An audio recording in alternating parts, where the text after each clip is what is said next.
Indian playback singer Kumar Sanuna 1993 da nongma khakta da 28 songs record tawduna Guinness World Record chanba ngamkhi country kayana ahanba attempt da mai pakpa ngamkhidrabasu India na ahanba attempt da Mars planet da mai pakna yauba ngamkhi China amadi India na kanna honabadagi aikhoigi planet asibu hena sangna uhalle Hyderabad ta laiba Ramoji Film City asi world gi oina khwaidagi sauba integrated film studio complex ni India da religion amadi politics amata laitaba mafam ama lei aikhoina sijinnariba sel asigi tongan ba maming kaya ama lei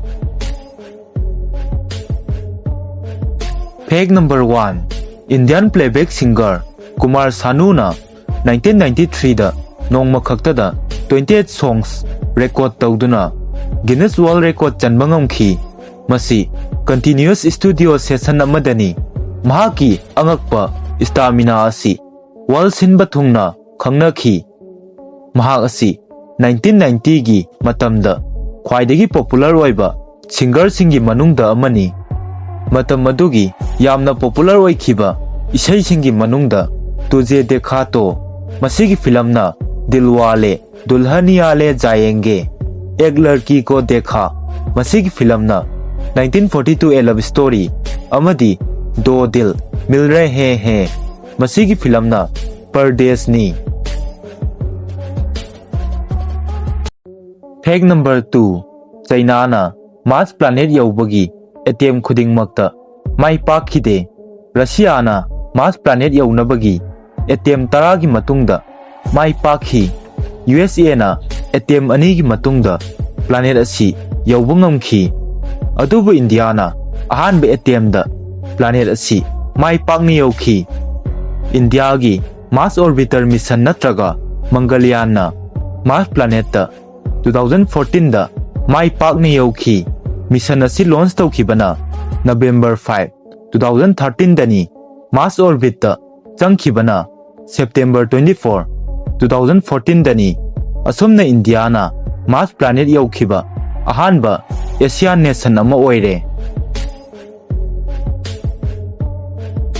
Fact number 3 Honey bee amana second amada mahaki masa haibadi wings asi 200 times khappi adubu helicopter amagi blade sing asina second amada 5 times saurakna pungi asumna honey bee gi masana 40 times hena Yangna Khappi asumna thuna flapping tawba asina nectar amadi pollen gumba arumba lot pubada mateng pangi Fact number 4 India da Aurobil kauba religion amadi politics amata laitaba mafam ama lei mafam asi Tamil Nadu gi Puducherry gi manakta laiba international township amani masi Universal City ama oina 1968 da linkhatkibani mafam asida malem asigi country pumnamaktagi miyoi sing punna leiba yai city asigi mayai maktada Matri Mandir lei Matri Mandir haibagi arthadi Temple of the Mother haibani city asi Sri Aurobindo gi vision ga loinana Maira Alpha Sana establish tawkhibani Fact number 5 Hauzik India gi Prime Minister oiriba Narendra Modi asi mahaki punsida election amuk fauba maithiba nangdri mahakna MLA natraga MP gi election da singthaningai oina amukta fauba maithiba nangdri Gujarat Assembly election da thangnana mai paktuna Chief Minister kayarak oikhi mahakna Gujarat Assembly da mai pakhiba asi 2002 2007 amadi 2012 tani amadi Lok Sabha election da Varanasi dagi 2014 2019 amadi 2024 da mai pakhi Vadodara dagi 2014 da mai pakhi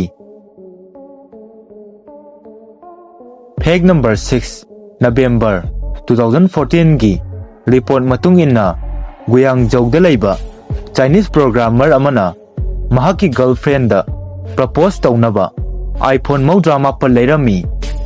Mahangna iPhone masing maudra mapan adugi boxing adu office parking amada achauba heart shape amada arrange taurami. Numit adu November 11 dani. Phone sing adugi apunba mamal adu 5 lakh yuan ni. Masi chaurakna US dollar 85,000 ni. Masi nupa adugi chahi anigi apunba salary ni hainai. Asumna tauraba fawbada mahaki girlfriend aduna mahaki friend singi mamangda mahaki proposal adubu reject taurami. Fake number 7. NASA satellite singna utkhre madudi aikhoigi art asi chahi kungi mamangda oiramba phibamdagi hojiki matam asina hena greener oire haibadi hena sangna ure. Masi China amadi India da tree planting hena taurakpa amadi lau singu hengalakpa asinani hairi. Malem asigi green leaf area asi 2002 gi anganba saruktagi hauna 5% gi chang hengalakli. Samna hairabada 2 million square miles ki chang da green oiba hengalakli. Masigi matangda China amadi India na mangjil thari China gi Great Green Wall gumba reforestation program singna amadi India gi intensive agriculture na pumnama asi ohenbani. Masida sunatana atmospheric carbon dioxide na fertilizer gi mathau tauhanduna pambi singbu growth leihanbada mateng panghalli. Fake number 8. India gi Hyderabad ta leiba Ramoji Film City asi world gi oina khwaidagi chawba integrated film studio complex ni. Mafam asida theme garden sing maru oina Mughal garden amadi butterfly park na chingba lei. Mafam asida maming chatlaba film kaya ama shooting tawkhre. Makhoi singi manungda Bahubali asisu amani. Film studio complex asi 1666 acres park chawi khwaidagi chawba studio complex ama oina Guinness World Record na sak khangkhre. Film City asi 1996 ta Telugu film producer Ramoji Rao na semgat khibani. Mafam asida theme cafe sing restaurant sing amadi matam sangna leiba yaba integrated hotel sing su lei. Fake number 9. Japan da leiba Mount Fuji asi wall asida khwaidagi mi masing yamna kaba mountain amani. Chahi khudingi masigi matol yauna mioi 3 lakh hena kai. Masi mountain asigi iconic amadi fajaraba conical shape oiba amasung Japan gi sacred symbol oiba sinani. Buddhist amadi Shinto lining chatpa mioi singna Mount Fuji kaba asi spiritual journey amani haina launai. Mountain asi kabagi official season asi July dagi September fawbani. Matam asida mioi ayambana matol yauna kaduna numit thokpa yengba yai. Fake number 10. Angang ama manakongda kanna chuplabadi angang adu matam kharagi oina natraga mapunsigi oina mana pangkhiba yai. Condition asibu cochlear ear case injury natraga writer's ear case syndrome haina kawi. Masigi maramdi angang singi ear canal asi yamna khui. Masina maram oiraga nakonga punna kiss tawba matamda yamna thuna pressure change tawduna ear drum natraga inner ear bone damage tawhali. Fake number 11. Money haibadi selgi tongan tonganba maming lei. Luhongba matamda masigi maming asi dowry haibadi aunpot kawi. Temple natraga church ta masibu donation kawi. School singda sel asibu fee kawi. Divorce ki matamda masibu alimony haibadi chakthakmal kawi. Court ta masibu fine haina kawi. Kidnapper singdana masibu ransom kawi.